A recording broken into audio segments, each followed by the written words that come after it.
Hey guys, today we're going to talk about the madness that happened around Ferragosto. Ferragosto madness. Yesterday we had the public holiday here in Italy, which is called Ferragosto, which is public holiday basically in the middle of August. And obviously how everything is managed here in Italy. We're basically living in clown world where basically immigrants and criminals are getting looked after and Italians are left homeless, struggling, sleeping in the car, sleeping in the roads, sleeping in the parks, and yep, and not getting looked after by the state. So, a homeless Italian couple found dead. A 65-year-old woman was found dead on the morning on August the 14th, just the morning before Ferragosto, in Piazza Montroni in Viareggio. She had been living on the streets with her husband for months. Emergency service were alerted around 5 a.m. by her husband, but there was nothing more that could be done. Carabinieri and forensic police arrived at the scene, and the body was found near a bench. A medical vehicle from the 118, which is emergency, and an ambulance from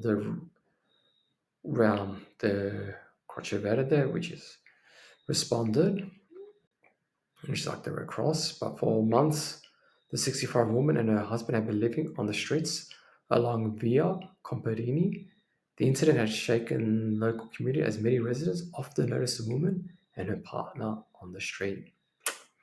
So basically, guys, Italian people that are struggling, obviously with work. It's hard for young people to find work, let alone 65-year-olds. Just completely abandoned by the state. Whereas you had those young criminals, those gypsy kids that got basically pardoned and they get looked after from the state with money.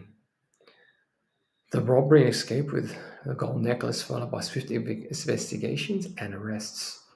Basically, two 19-year-olds, both Egyptian nationals, with prior police records, were detained by police on suspicion of a crime. According to detectives from the 6th section of the Milan Murder Squad, they're responsible for the robbery of an 89-year-old man that took place on Via Nera, Stadera area on Saturday, August the 9th. The incident occurred shortly after 9:30 a.m. While the elderly man was walking along Via Nera, the two approached him from behind. One of them violently snatched the gold necklace he was wearing, causing visible marks on his neck, before fleeing with the accomplice and disappearing. A call to 112, which is the police number, was made, and officers from the Falcon Operational Unit of the 6th section of the Milan Mobile Squad arrived at the scene. The officers checked on the man's condition, and he stated he did not need medical attention. They recounted what had happened. Swift investigations. Investigators obtained footage from closed-circuit cameras in the area and around noon identified the two 19-year-olds near the ATM Transstop shelter at the intersection of Via Montegani and Via Nera. Both were detained and taken to San Vittore prison. Also, what happened in Clown World?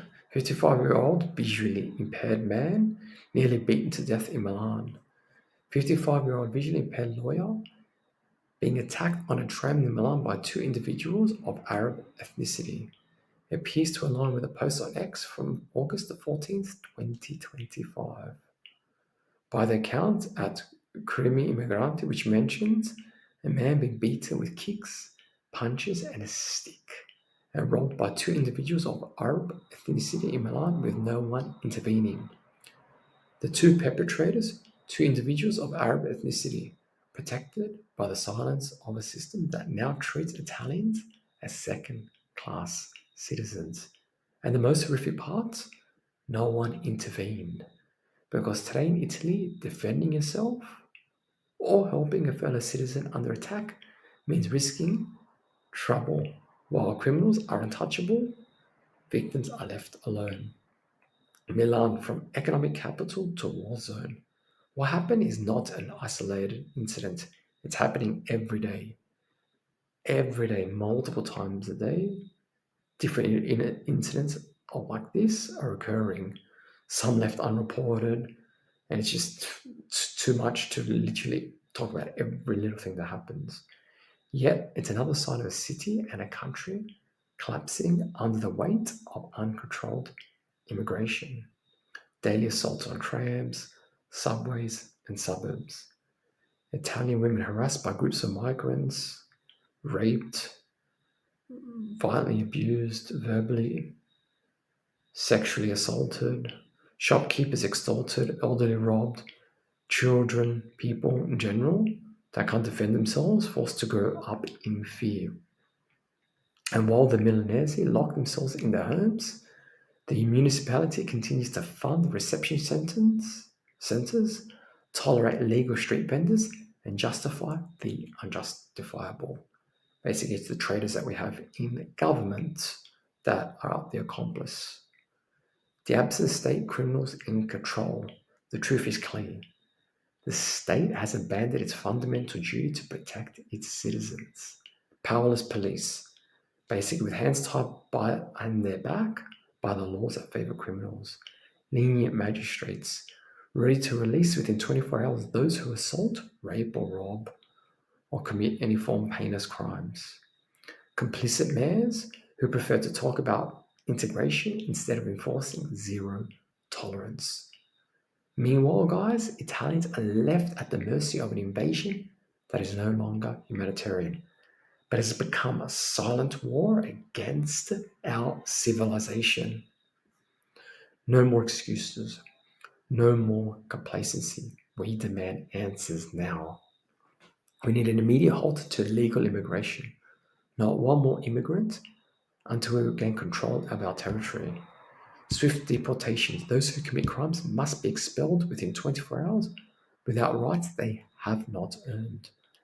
Legalize citizen patrols. If the state won't protect us, we will protect ourselves. Harsh punishments for assaults. Exemplary penalties for those who raise hands against women, the elderly, or the disabled.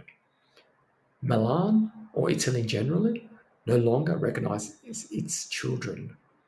There is no longer the Milan of work, culture, and safety, especially in the larger cities of Italy, Bologna, Rome.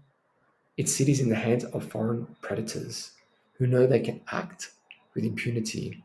If we don't rebel, tomorrow will be too late.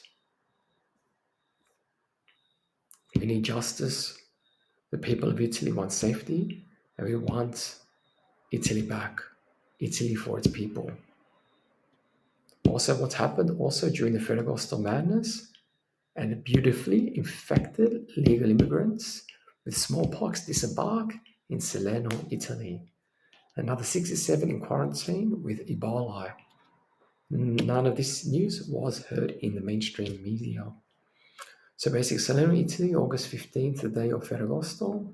As Italy struggles to recover from years of uncontrolled migration crisis, a new disembarkation in Salerno reignites health and social alarms.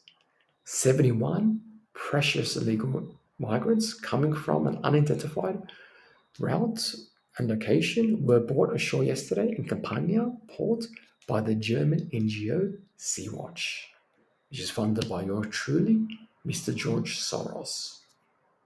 Among them, 4 cases tested positive for smallpox, a highly contagious and potentially lethal infectious disease eradicated in Italy decades ago. We're so much in clown world that basically we're bringing back diseases that have not been here since the turn of the century. The other 67 have been transferred to quarantine facility amid fears that the infection may have already spread. It's an unprecedented threat to public health, obviously.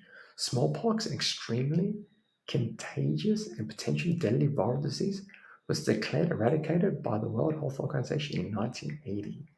Its reappearance in Europe through uncontrolled migration flows represents a direct threat to the safety of Italian citizens like myself living here in Italy. Local health authorities have confirmed that the 4 affected individuals have been isolated, but the risk that others may develop symptoms in the upcoming days is real. Yet despite the danger, the disembarkation was authorized and the migrants were distributed across the territory with the usual hypocritical rhetoric of humanitarian reception. But at what cost? How many more outbreaks must occur before the government decides to stop this madness? Media silence and institutional complicity. As usual, major mainstream media downplay the situation, speaking of isolated cases and a situation under control. But the reality is that no one knows where these migrants come from, what other diseases they might be carrying, or why they were allowed to disembark without thorough preliminary screening.